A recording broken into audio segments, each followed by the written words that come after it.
Hey guys, welcome to another episode of Foresight TV. I have Rob Liebreich with Goodwin Living on as my guest. I didn't tell him in advance I was going to say this, but he is one of my senior living heroes. He is doing amazing things to make, we talk about how our goal is to make the lives of people who live and work in senior living better, that he lives that out every day in his organization. We're going to talk about how he is doing that. But before we get started, this.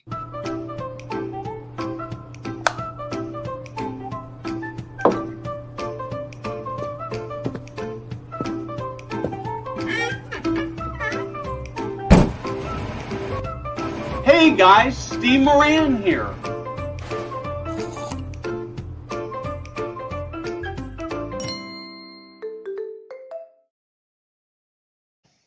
So, Rob, welcome. I want to start with this question. So, you've talked about this around the world trip you took in 2002, where you sort of explored everything, and then you came back to sit at the bedside of your grandmother, who was about ready to move into senior living, and she passed away before she did that. And that seemed to be the catalyst for everything that you have done to this date, to your leadership.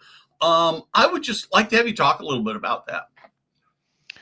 Yeah, great to be with you, Steve. And certainly that was a transformative moment in my life, having grown up with my grandparents, my mom's parents around us in Portland, Oregon, and my dad's mom. Unfortunately, my dad's dad passed away when he was 16.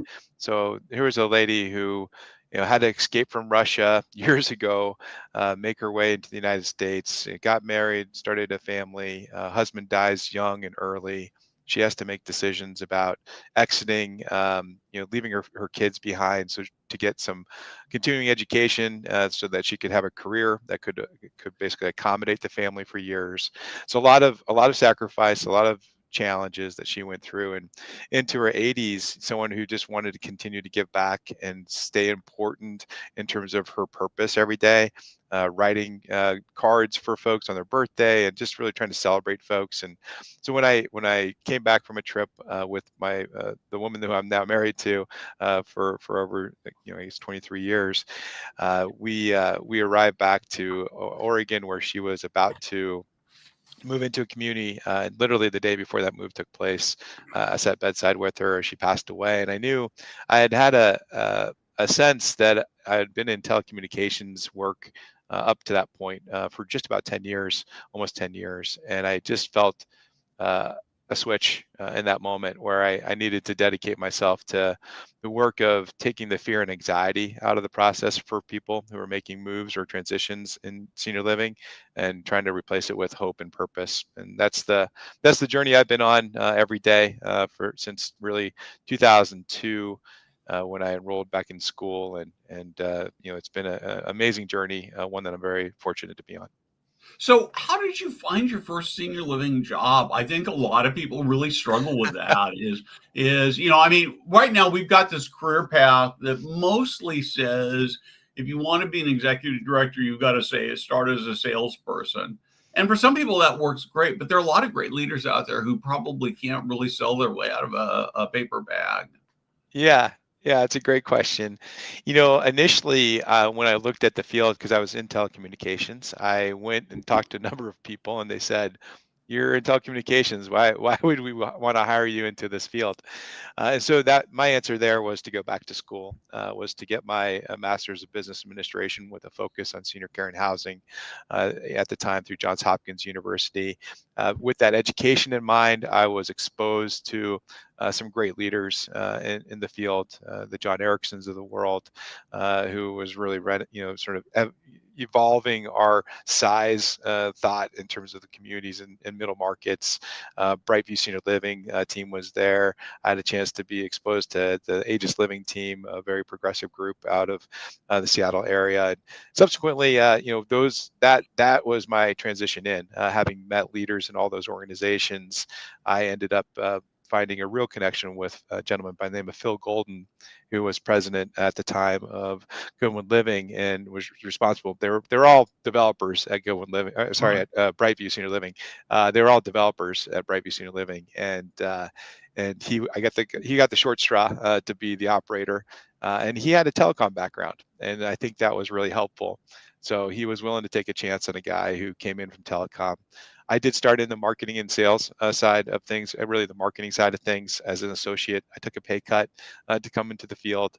And as soon as I got into the work with Brightview, they were so trusting and so kind to let me learn and grow quickly. And I remember, that organization within 5 years, we sort of built sort of the core culture concept there, revitalized it, and went from 6 communities to 16 communities, and just invaluable opportunity. So you're one of the things that I find fascinating about your story is that you have worked both in the for-profit and not-for-profit world. Talk to me a little bit about those differences, good and bad and ugly. Yeah, every organization I think has their differences, whether they're for profit or not for profit. And I think what I definitely have appreciated on the not for profit side, for those organizations that really at the core are trying to support older adults, they're not going to let them leave if they run out of money. I think that's probably the primary difference.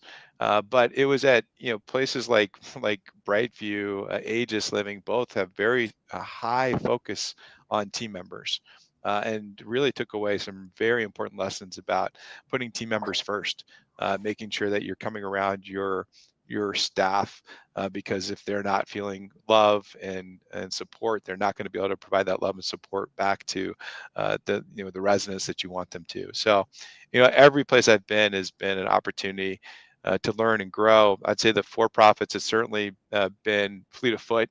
Decision making happens faster. They certainly have that in spades. For not-for-profits, we definitely go through more steps to get Yeah. more buy-in from more constituents, and I think that's a shift. But it doesn't have to be a shift that's a negative one. I think I've learned that you can really blend the benefits of both for-profit thinking in with not-for-profit leadership and execution. So. Yeah, I love that so much because I there's so many people, mostly on the not for profit side, that sort of look down their nose on the for profit folks. And the truth of the matter is there's some great for profit operators, great not for profit operators, but the opposite is true. There's some not so great not for profit operators as well as not so great for profit. And it really depends on sort of the mission and the commitment to the mission on either organization, because both sides, no margin, no mission, right? Um, Yeah. yeah, Yeah, I think that's right. No margin, no mission, and then how much margin, right, is the other that's right. part of the equation. How much are you going to expect? And I think one of the things I certainly have grown to appreciate about not-for-profits is we're trying to reinvest at a much broader scale back into our team members, at a much broader scale back into the programming for our residents. So that is something that's a little bit different. I think at Aegis Living, we had a great program called Potato Soup Foundation that Dwayne had started because of experiences that he had growing up with his mom, and we helped literally a handful of people every year if they had hardships or challenges. With Goodwin Living, we're helping hundreds of team members every year with those kind of similar hardships. So just the scale, we really, I see a difference in scale. But you're right, there's really good operators out there doing the right thing on both sides, Yeah. and some that are So, challenged on both sides. yeah. I want to get to the staffing part in just a minute, but you sort of you say something along the lines of the simpler the intervention, the more powerful the result. And you've created this thing, stronger memory, that uses, and this is a part that sort of blows my mind. It's sort of using first and second grade techniques to make powerful changes. And there's sort of a lot of pushback of, well, you don't, It almost sounds like it's pushing people back. There's a lot of pushback. Well, you don't want to treat adults like children. So talk to me about that, and talk to me about why it works and how it came about. Yeah, a stronger memory is certainly a journey of passion to support my mom, who at the age of 67 at the time was starting to have repetition, was starting to forget conversations and getting lost in familiar places. That last one, Steve, is really scary. Just reflecting, I had friends growing up whose grandmother had dementia and wandered out during the winter and died because she couldn't find her way back. And so, there's real consequences to that. So I was nervous. I was 9 years into my service to older adults in the field, and when my mom was diagnosed officially with mild cognitive impairment, which is often a precursor to dementia, sort of 5 years out, I didn't have any cure for her. I didn't have any tools Right. for her. I was 9 years in, and I was helpless as anyone else would be helpless in that moment. And I think there was some really beautiful divine intervention, going to a conference, wandering into a discussion where in Japan they'd figured out with nursing home residents that if you could just read out loud, do some handwriting, engage in numeracy, do it daily, that you could actually, instead of having this consistent decline in one's cognition, that you could make that a plateau. And in oftentimes cases, you could actually improve it. And I thought, great, if that can happen for nursing homes, I wonder if I could do that. Nursing home residents, I wonder if I could do that for my mom, who's not a nursing home resident. So Right. the simple idea was to bring it back to her and say, Mom, are you open to this? And she had such a fear of getting worse and not wanting to get worse and wanting to be able to stay connected to her grandchildren and her friends and her community, that she's like, whatever I can do, I'm going to try. So we did. It was hard. The hardest part was to find a curriculum for her that was age appropriate, that didn't diminish who she was as a person. But the parts of the equation are really easy. It's reading out loud, it's writing by hand, and it's doing simple math, sort of that first and second grade math levels. And what we now know is really math without anxiety. And sort of fast forward, her experience that started in when she was 68, is sort of the year. It took a year to figure that out, but she started on that, and now she's 81 and she's doing really well. And I had a dear colleague, Judy Wadsworth, who met my mom and said, "Gosh, your mom's awesome, and she's really, really sharp. And what are we going to do for other people?" So while I was at Aegis Living, Dwayne gave me the okay to create a program for residents in an assisted living dementia care environment. That worked out really well. Saw the same thing with people who had forgotten their loved ones for names for years, all of a sudden could recall the names, which is powerful if you think about that, Steve. And then fast forward a few more years, was able to recreate a whole program, donate it to Goodwin Living, where I serve now, with the idea, because Goodwin Living already had a strategic platform around brain health. And so before I joined them, so there was already an organization that was thinking through this. And so I brought this passion and this concept, and we've been able to take that program, Stronger Memory, uh, get it out to a lot more residents, see really good results, have a George Mason University partnership, largest public university in the state of Virginia, do research with us for the last 4 years. We've been able to, just finished up a CMS grant to roll it out into 91 skilled nursing locations, where 76% of the residents that experienced the work saw an improvement in cognition. And so we're seeing all these really good points, signs, publications, and peer-reviewed publications now on Stronger Memory and its impact. And you're right, Steve, it's super simple. It's really basics, but basics done consistently is very difficult. And so my mom does this every day, getting people to do the work 5 times a week. What I was just with a group yesterday. I said it takes about a month to see the results. So think about anything you've tried that someone said this is good for you, and you try it for a day, you try it for 2 days, maybe 3, but you stop. Keeping people motivated to do simple things consistently. Once you get past 30 days with Stronger Memory, we have great confidence that it will be helpful. Yeah. Yeah. So Derek, I agree with you on this. And one of the things as you're talking, and I've been thinking a lot about this, is that I look at this and I think, well, why isn't every senior living community in the country doing this? And I don't really hear anybody talking about it. And maybe it's because it's too simple and they didn't invent it. I don't know. Any thoughts on that? It is simple. We've tried to make it really accessible to anyone. We don't charge for the program. Anyone can go to strongermemory.org today, download that program. It's now, we're working with Fairfax County in Virginia. They help translate the program into multiple languages for us. It's getting prescribed by doctor programs like Kaiser Permanente out to their patients.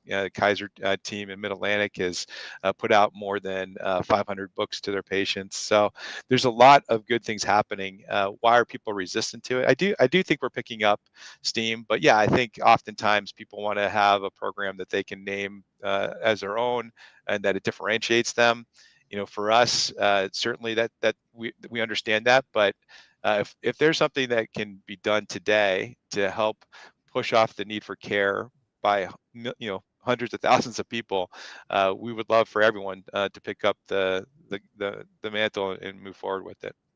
So, one of the other things that you've talked about that I almost seems counterintuitive as a senior living leader is that you sort of have this goal to keep people out of senior living as long as possible. I don't know that I've ever heard any other senior living person leader actually say that.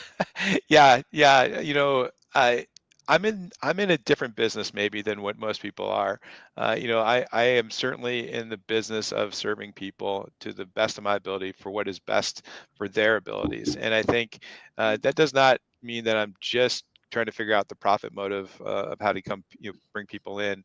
What it means is that, I'm trying to look holistically, and I work for a not-for-profit organization that's trying to look holistically at what's the calling that we have right now. And we have this awesome celebration of the doubling of our older adult population in our country, and it's really happening in 90% of the world right now.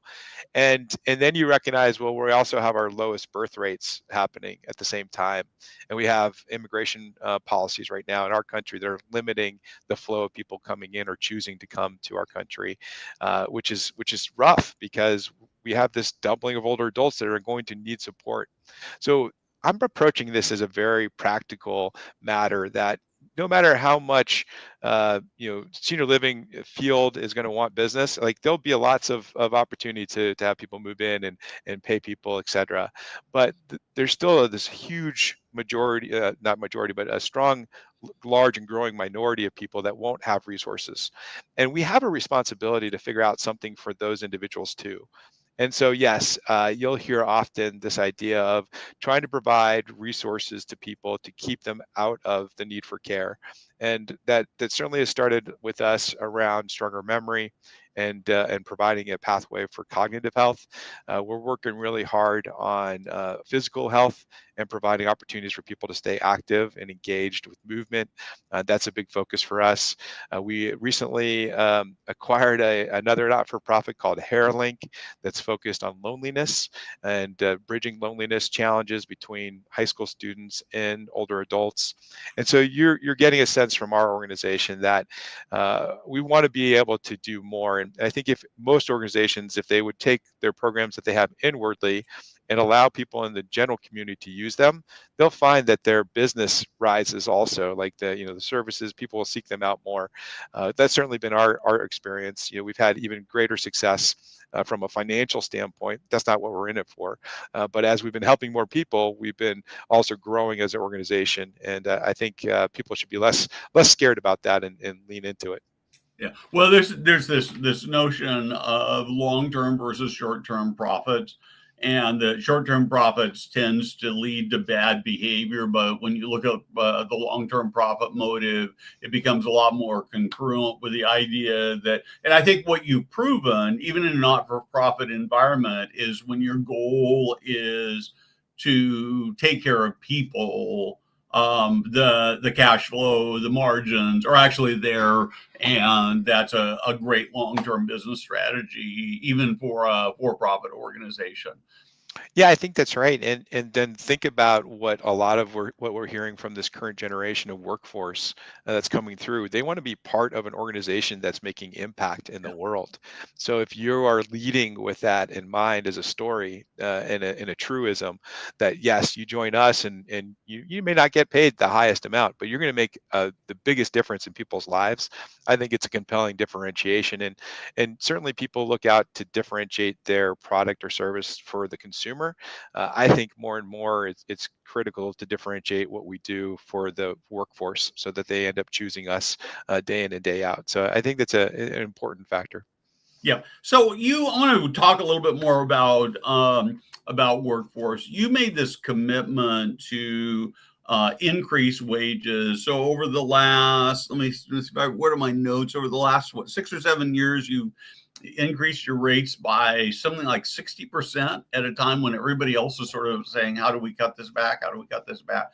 Was that scary to do that? And how has it worked out? Yeah, I have to give credit. When I was at Asbury Methodist Village or Asbury Communities, Manny was our chief people officer there, and he was very adamant about getting to living wage. And I remember I was the executive director of the largest campus for that organization. I said, I hear you. Give me a little bit of time to execute on this, because if I go too fast, I'm going to have to ask the residents to pay too much too quickly. And I want to create a balance here. When I arrived at Goodwin, we were paying $11.75 an hour at a base rate, and we just crested over. Now we're at $20 an hour, so it's actually 70 Wow. or over 70% increase in 6 years, and we're still not catching up completely to the living wage, that needs to be earned in our area to be able to survive. But we're a lot closer, especially when you blend in our benefits and all the parts that we're trying to come around a team member with. So for me, it's been about treating our team members with the utmost respect. And when I first started, I spent a lot of time talking with team members who'd been here the longest, and then I talked with the newest team members, and I talked with residents, and I just really got a feel for what was most important to them. And certainly wages was top of the list. And we had to figure out internally how to save money in other ways that was not detrimental to the experience of our residents. So that's where the refinancing came in. I think we were one of the first organizations to refinance and plow all those dollars of savings back into paying our team members more. I think it's sort of an unheard of step that we took, but we're continuing to do that. We took in-house our therapy services. That helped us save $1 million. That $1 million went right back into our team members. We just launched a new program which brought in more cash flow that allowed us to have a second floating holiday for our team members, which helped for a mental health day for many of them. So, everything we try to accomplish has the goal of trying to serve either directly our residents or those we're serving in the community, or giving more back to our team members. Yeah, I love this so much. So, as I think you know, my stepfather is in a small residential community. It's very expensive. He has financial resources to do that. The guy owns 4 6-bed buildings, um, highest cost in the marketplace, full with a wait list, for profit. I actually had coffee with him couple of weeks ago, and I said, I don't think you charge enough money. He said, oh, that would be so great, because if I could raise the rates, I'd plow all that money back into my team members, and I guarantee they're already getting paid more than the average caregiver at any level. And it's created tremendous success for him. And the word of mouth, as my stepfather has been going through the healthcare system, and we talk about care settings, and I've said, well, I'm thinking about using, if I can move him into one of Tolley's community. Oh man, Tolley's the best, and that you've really accomplished that. So, Yeah, I mean, I just to put an exclamation point on that, I just took the whole HR team out for a celebration, which, by the way, we've more than doubled that team in the last 6 years in size, because team members are so important. But we just looked at our turnover year over year. We end September 30th, Steve, and last year we achieved, for non-PRN team members, we achieved 23.4% turnover as an organization, 1,500 team members. This year we achieved 18 0.1% turnover. It was a 22% improvement in 1 year. And I think, if organizations are worried about this kind of work or the journey that you're on, certainly wages has been critical. Adding more benefits, especially through our Goodwin Living Foundation, has been really helpful. Education, about 80 to 100 of our team members are getting additional education. We're forgiving a debt that people have gained through going to school as well. And just doing more for team members pays off. Think about the amount of savings of time and energy about recruitment and onboarding more people that we experienced this last year than we did even the year before, with 22% improvement. It's amazing, and really proud of the team. Yeah. Well, one of the things that I don't go to a conference where people don't talk about the critical staffing shortage, and yet there are a few people like you. You don't have a staffing shortage, right? I could use some more staff if any nurses want to come our way, and in areas like hospice or otherwise. There's some Okay. specialized areas that we are limited today. Therapists, certainly limited today, that we could serve more people. But overall, yeah, we have strong interest in our organization. I think we So your have front close. line, which is where most people seem to struggle, right? Yeah, we had close to 20,000 applications for 400 positions. So Wow. Wow. That is pretty cool. So I know there are people who are watching this who are thinking sort of a couple things. They're thinking, yeah, I mean, the first thing is, well, they're not for profit. I can't really do that. Or maybe they're thinking, I wonder if there's something I could do. Where would you have them start? Yeah, I was thinking about that just the other day. Where I'd have them start is making sure they're talking with their team members, talking with their residents, talking with their family members, like really intentionally spending and investing time and listening to where the needs are. I think that's where everyone starts. And if you do that with great intention and frequency, you'll get a cadence, you'll get a feedback loop there. You'll build trust, and people will give you real solid ideas of where the pains are. We didn't start with the idea of paying back school debt. But when our therapist team came and said, gosh, we're carrying over $100,000 of school debt into these jobs, and we can't go buy homes, we can't buy cars very well, it's hard to start families, can you help us? By listening to that, we were able to say, yes, our foundation can come forward with $5,250, and we'll have no cap. Every year we'll pay that down against what you have for debt. So those came directly from the feedback loop of talking with team members. That everyone can do, right? That doesn't take any dollars. And then you just find some small wins. Maybe it's, at Aegis Living, they did a great job of having a complimentary or a low cost lunch or a meal for team members. We made it sure that everyone has a complimentary lunch. Just small ways to make the life better of the team member. But it's been with a lot of listening. Yeah, what I love this so much. Well, my stepfather was in a big box community, and I'd go over and have dinner with him a couple times a week.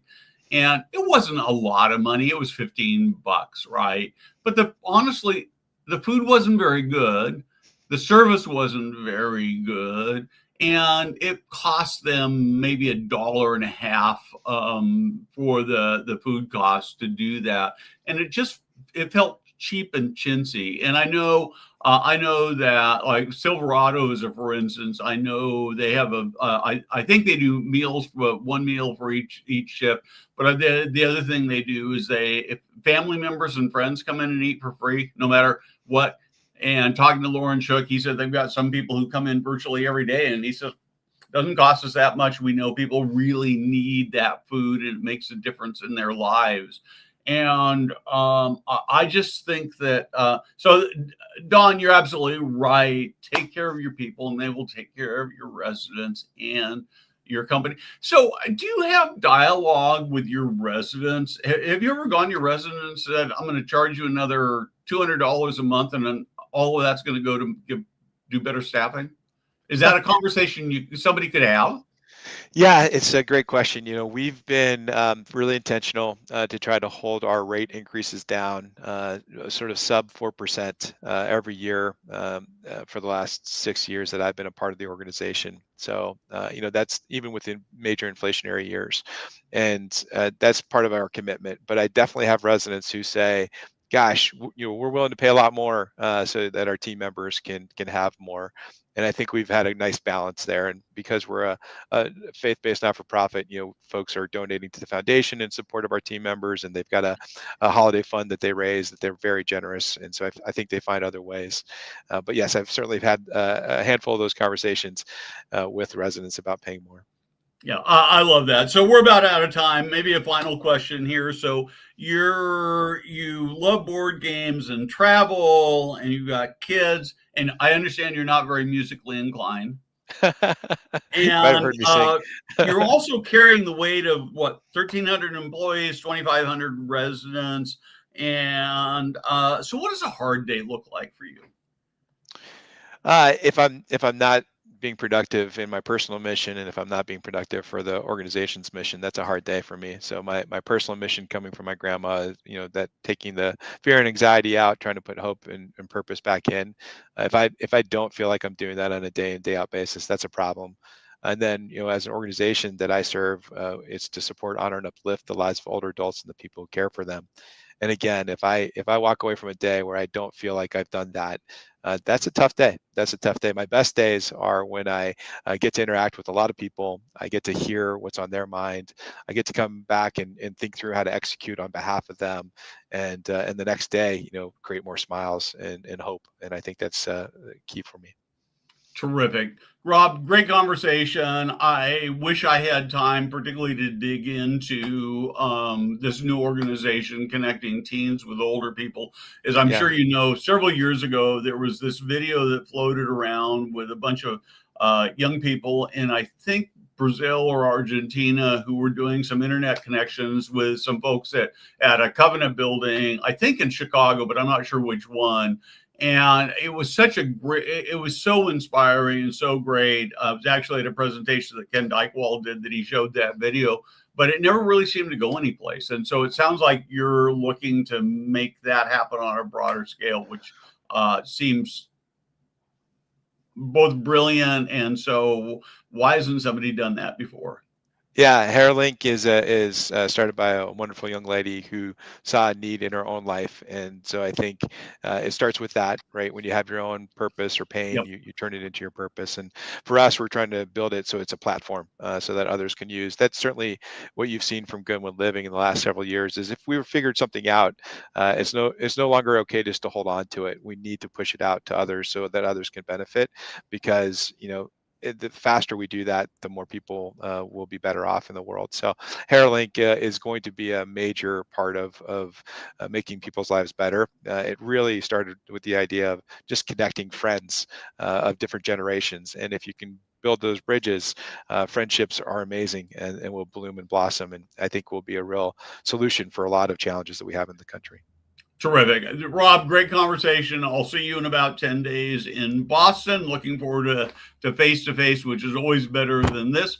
And thank you for your passion. Thank you for sharing what you've learned with the rest of the industry, because it's people like you who make the world a better place for everybody.